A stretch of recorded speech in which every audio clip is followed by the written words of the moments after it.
بعد از شہادت سر اقدس تن سے جدا ہوا اور نو کے نیزہ پر سوار ہوا اور سر حسین نے قرآن کی تلاوت شروع کر دی، تو پھر یہ علم الیقین سے حق الیقین کی طرف منزل چلی گئی کہ ایسے شہید زندہ ہوتا ہے۔ اتنا طویل سفر، راستے میں گرد آلود ہوائیں، سر حسین کی خوشبو جو ہے وہ فضا کو معطر کیے ہوئے ہے۔ اور جب دربار یزید میں بھی سر حسین تلاوت کر رہا تھا تو یزید اپنے حواریوں سے پوچھتا ہے کس کو مارا ہے؟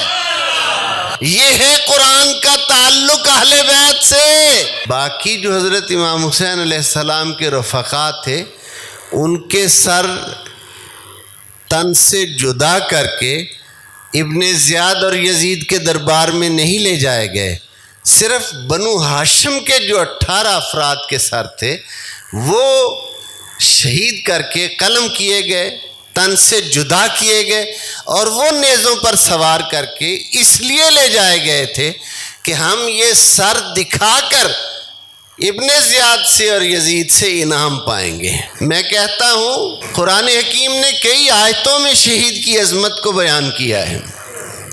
کہیں فرمایا وَلَا تَقُولُوا لِمَن يُقْتَلُ فِي سَبِيلِ اللَّهِ أَمْوَاتٌ مت کہو مردہ انہیں جو اللہ کی راہ میں شہید ہو گئے، بَلْ أَحْيَاءٌ وَلَٰكِن لَّا تَشْعُرُونَ، بلکہ وہ زندہ ہیں، تم ان کی زندگی کا شعور نہیں رکھتے۔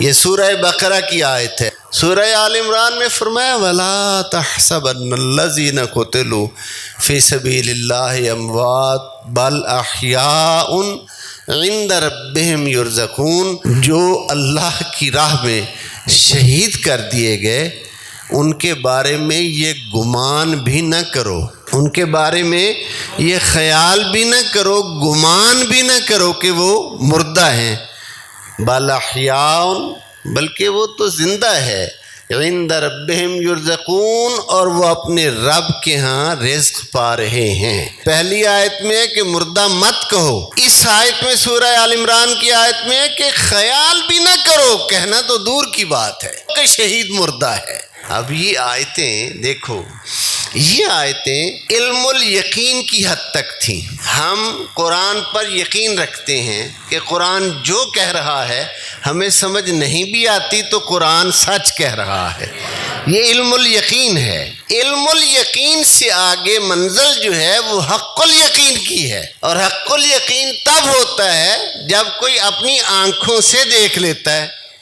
مثال کے طور پر آپ دو لوگ اکٹھے بیٹھے ہو، آپ نے ایک دوسرے کو دیکھا ہے، اب آپ کو کوئی کہے کہ فلاں موجود نہیں تھا، آپ کہیں گے میں نے خود دیکھا ہے۔ وہ کوئی لاکھ دلیل دے، آپ ماننے کے لیے تیار نہیں ہوں گے، کہیں گے کہ جب میرے ساتھ بیٹھ کر اس نے نماز جمعہ کا خطاب سنا، نماز ادا کی، میں کیسے مان لوں؟ یہ حق الیقین ہے۔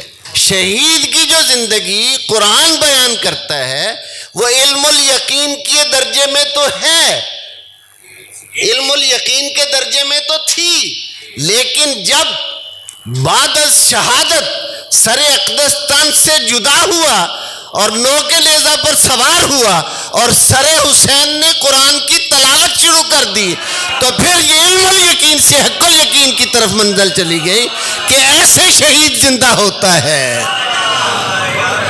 ایسے شہید زندہ ہوتا ہے، ایسے شہید نہیں مرتا۔ اور اتنا طویل سفر، راستے میں گرد آلود ہوائیں، سر حسین کی خوشبو جو ہے وہ فضا کو معطر کیے ہوئے ہے۔ اور جب دربار یزید میں بھی سر حسین تلاوت کر رہا تھا تو یزید اپنے حواریوں سے پوچھتا ہے کس کو مارا ہے؟ تم کہتے ہو ہم نے حسین کو مار دیا، کس کو مارا ہے؟ یہ ہے قرآن کا تعلق اہل بیت سے، یہ ہے قرآن کی عظمت، یہ ہے شہید کی عظمت جو حسین کے اسوار کردار نے سمجھائی کہ اس طرح شہید نہیں مرتا۔ عام شہید چونکہ اس کو یہ درجہ نصیب نہیں، آغوش نبوت میں پرورش پانے والے شہید کو یہ درجہ حاصل ہے۔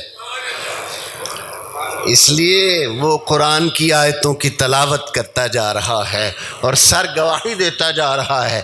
جس بستی سے سر اقدس گزرتا جا رہا ہے اس بستی کے عیسائی غیر مسلم سر مبارک کی یہ کرامت دیکھ کر اسلام قبول کرتے جا رہے ہیں.